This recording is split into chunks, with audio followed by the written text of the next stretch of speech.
Hello, and thank you for watching Access Asia here on France 24. I'm Will Hildebrandt. Coming up, HIV cases surge among China's youth. This in a country where schools do not teach sex education and STDs remain taboo. We'll look at the challenges to spread awareness and save lives. Being green gets vertical in Singapore. Skyscrapers covered with plants are fighting pollution and saving energy. And it's Lalu Zori's chance at glory. The sprinter is going for gold as his native Indonesia is hosting the Asia Games. We'll take a look at the 18-year-old rising star. But we begin in China, where there's been an alarming rise in cases of HIV among young people. For those aged between 15 and 19, cases have tripled over the past decade. Infection rates are increasing as youth have become increasingly liberal in regards to sexuality. The trouble is safe sex education in many parts of the country lags behind. Katrina Yu reports. Xiao Ji was just 23 years old and in his last year of university when he suddenly fell desperately ill. Suddenly, I couldn't eat, and I couldn't drink. Over time, I lost half my weight. I went to all the hospitals in the city, but I never expected HIV. HIV was, until then, a disease he had only heard about in the media and had never been taught how to prevent. At the time, it felt like heaven collapsed. I'd heard of this disease, but I thought it was very far away from me. The number of new HIV cases in Chinese aged between 15 and 24 have more than doubled over the past decade. In 15 to 19-year-olds, rates have tripled, and the number of infections among gay men is particularly high. Sex education isn't taught in Chinese schools, and sexually transmitted diseases remain taboo. But one establishment is working to change that. Destination is China's oldest and most well-known gay nightclub. But this isn't just a place for having fun, says Liu Yang, who has worked here for more than 10 years.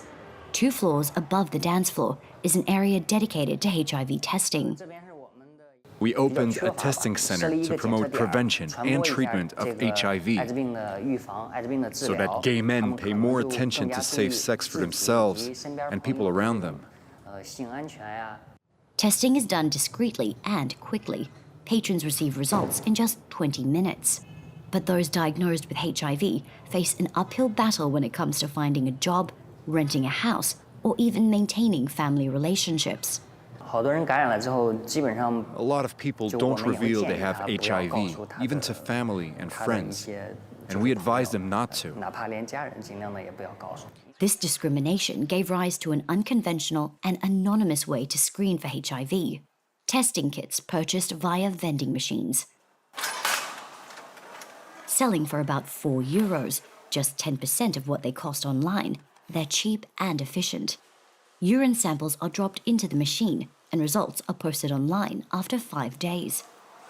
While the rate of HIV in the general population is low, 0.07%, the World Health Organization says rates among young people are climbing. The data is pretty worrisome, but we have also to highlight that 3 out of 4 of these new infections are in men having sex with men.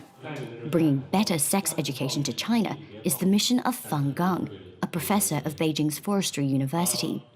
He's been offering sex education workshops and training courses to students and teachers for 20 years. The courses that are offered are often backward, or what I call bad sex education. For example, telling students to keep their virginity until marriage. Homosexuality is wrong. Condoms aren't safe. You shouldn't have multiple partners, that kind of thing. The main reason is the social values and attitudes towards sex. We haven't yet reached an attitude which is open enough to embrace different ways of life.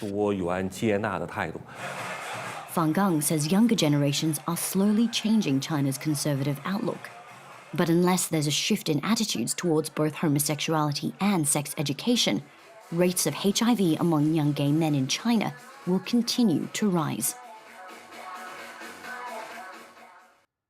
And staying in China, the effects of the U.S. trade war already evident in farmers' markets. A cherry, the American cherry, beloved in China, is now harder to find. This after Beijing retaliated in tit-for-tat tariffs by slapping a 25% hike on some U.S. agricultural products. Inadvertently, the spat could be the cherry on the cake for China, as the void could be filled by its own farmers. This report from our team on the ground. This gigantic fruit and vegetable market is one of the largest in China. Here the products are imported from all over the world.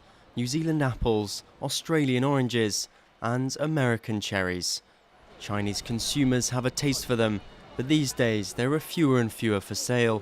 The reason? A 25% import tax. A measure taken by Beijing in response to the new tariffs imposed by the United States on a variety of Chinese imports. Last year, a 5-kilo crate of cherries cost about 35 euros. This year, it's about 50 euros. We Chinese people are patriots. Americans have increased their taxes, so we will boycott them. Each year, China imports 100,000 tons of cherries, and more than a quarter come from American orchards. But with the recent tax increase, importers are starting to look at other markets. If taxes continue to rise, we'll import from elsewhere, for example from Canada, where the cherry season is the same. If the tax on Canadian cherries does not increase, then they will be very competitive. Because American cherries have become so expensive, China is also looking to produce more of the fruit itself. In May and April, China is able to produce greenhouse cherries. So now that it is hard for American cherries to get into the Chinese markets, for our cherries this is a very good opportunity.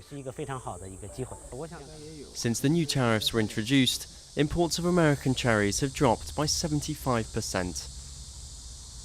In 2014, China's President Xi Jinping called for an end to what he called weird architecture. Well, get a load of the so-called Waterfall Tower.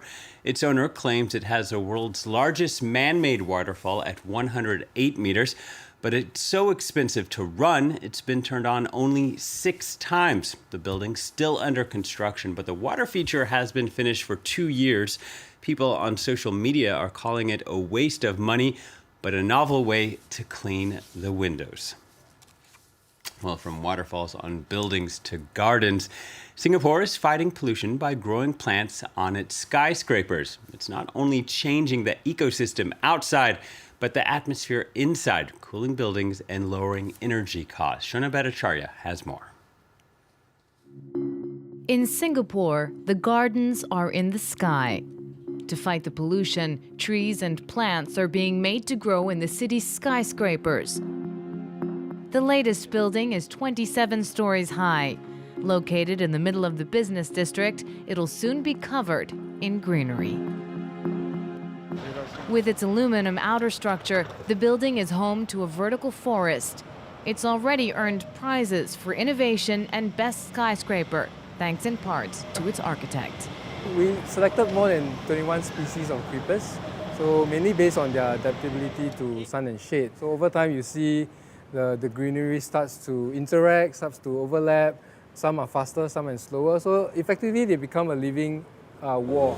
Another building in Singapore recently broke the Guinness World Record for the highest vertical garden in the world. With 2,288 square meters of greenery, it's a cool haven for its residents, like Zach. He helps manage the co-op that holds 500 luxury, eco-friendly apartments. No stone was left unturned by the architects who came up with this place. We have a slope that actually leads to a rainwater harvesting system. So what happens when it rains is that water goes down the slope into a filter system that filters out all the contaminants. That water is used to irrigate plants in the entire residential development. Thanks to the vegetation wall, the temperature here is 3 degrees cooler. And it saves the co-op 420,000 euros in electricity bills a year. That's 30% less per resident.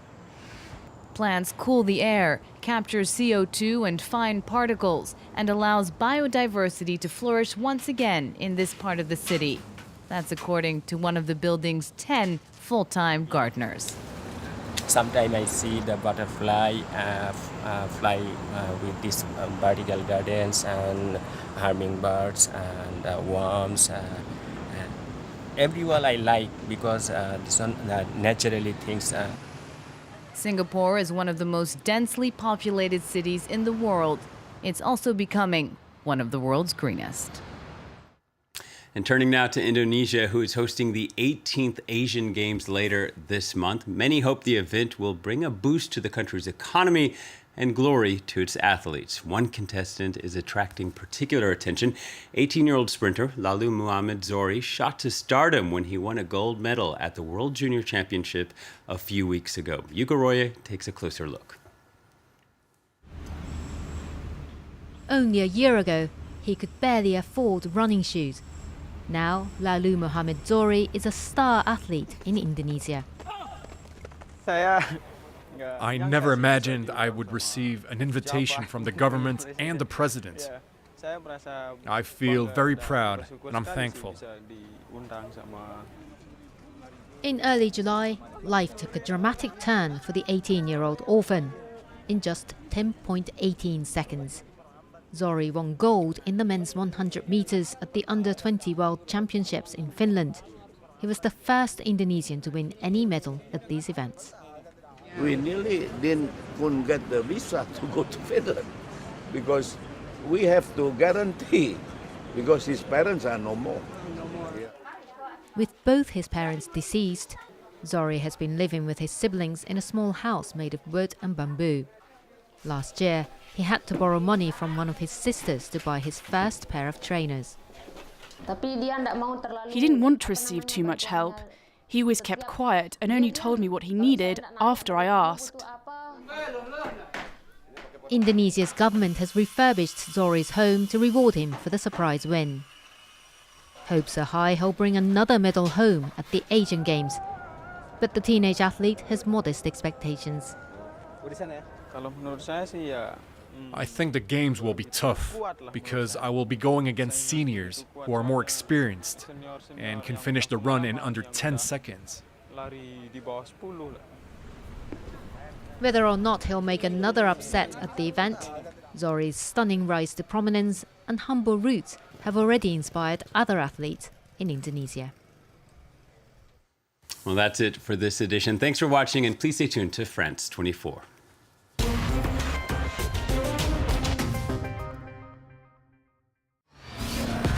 What do you want from your news website? France24.com, giving you easier access to information and faster for a unique experience. France24.com, the international news website.